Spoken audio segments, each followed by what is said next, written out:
আসসালামু আলাইকুম। Education BD 247 এর পক্ষ থেকে আমি মোহাম্মদ আজমির হোসেন আপনাদেরকে স্বাগতম। কেমন আছেন বন্ধুরা? আশা করি অনেক ভালো আছেন। বন্ধুরা, আগামী 15 ফেব্রুয়ারি 2024 তারিখ শুরু হতে যাচ্ছে এসএসসি পরীক্ষা।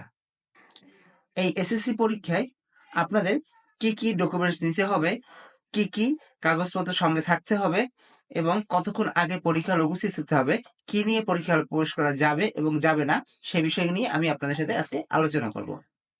ভিউয়ার্স, পরীক্ষার আগের দিন রাতে আপনাদেরকে আপনাদের নিজস্ব registration card, scale, rubber, pencil, কলম এবং একটি ফাইল গুছিয়ে রাখতে হবে, যাতে পরীক্ষার দিন সকালে এগুলো গুছাতে আপনাদের এক্সট্রা টাইম খরচ করতে না হয়। পরীক্ষার আগের দিন রাতে অবশ্যই আপনার যেদিনকার যে পরীক্ষা সেই বিষয়টা নিয়ে ভালোভাবে রিভিশন দিতে হবে এবং সকালে উঠে ভালোভাবে সেই বিষয়গুলোর দিকে খেয়াল রাখতে হবে, যাতে পরীক্ষা হলে গিয়ে ভুলে না যান। পরীক্ষা শুরু হওয়ার আগে অন্তত 15 থেকে 20 মিনিট আগে পরীক্ষা হলে উপস্থিত থাকতে হবে এবং পরীক্ষার হলে প্রবেশের পূর্বে আপনাদের ঘড়ি, ক্যালকুলেটর, মোবাইল ইত্যাদি নিয়ে পরীক্ষা হলে প্রবেশ করা যাবে না। পরীক্ষা হলে প্রবেশের পর নিজ নিজ রোল নাম্বার এবং রেজিস্ট্রেশন অনুযায়ী নিজ নিজ আসন গ্রহণ করতে হবে। আসন গ্রহণ করার পর আপনাদের ওয়েমার শিটে রেজিস্ট্রেশন নাম্বার এবং রোল নাম্বার এবং আপনাদের নিজস্ব নাম অনুযায়ী খুব সতর্কতার সাথে সেগুলো পূরণ করতে হবে, যাতে কোনো ভুল না হয়। একবার ভুল হলে সেই ওয়েমার শিটটা বাতিল বলে গণ্য হবে এবং আপনাদের পরীক্ষাটাই ক্যান্সেল হওয়ার সম্ভাবনা খুব বেশি থাকবে। তাই পরীক্ষা হলে প্রবেশের পর খুব ঠান্ডা মাথায় আপনারা দেখে শুনে বুঝে তারপর ওয়েমার শিটটা পূরণ করবেন।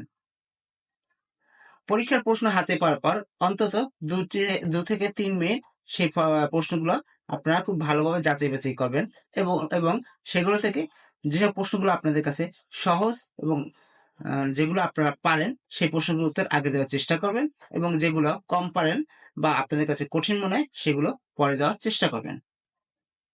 আপনাদের পরীক্ষা 2 ধাপে হবে, এমসিকিউ এবং রিটেন। এমসিকিউর জন্য আপনাদের 30 মিনিট বরাদ্দ থাকবে এবং রিটেনের জন্য 2 ঘন্টা থাকবে। তাই এমসিকিউ দেওয়ার জন্য খুব সতর্কতার সাথে 30 মিনিটের ভিতরে 30টা এমসিকিউ খুব তাড়াতাড়ি দিতে হবে।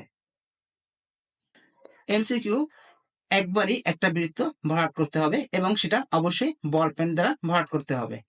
কোন অবস্থায় যদি ভুল এমসিকিউ পূরণ করেন এবং সেটা পরবর্তীতে কেটে যদি সঠিক এমসিকিউ পূরণ করতে চান, তাহলে ওই এমসিকিউটা বাদ হবে।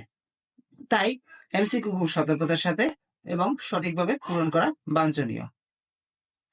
আপনাদের রিটেন হবে 70 মার্কে এবং 2 ঘন্টা সময় দেওয়া হবে। তাই রিটেনে যেসব প্রশ্নগুলো আগে পারবেন সেগুলো আগে দেওয়ার চেষ্টা করবেন এবং যেগুলো পরে পারবেন সেগুলো পরে দেওয়ার চেষ্টা করবেন। এই ছিল এসএসসি প্রিপারেশন নিয়ে কিছু কথা। তো আপনারা যারা এসএসসি পরীক্ষা দিতেছেন এবার, তাদের জন্য রইল আমার পক্ষ থেকে শুভকামনা।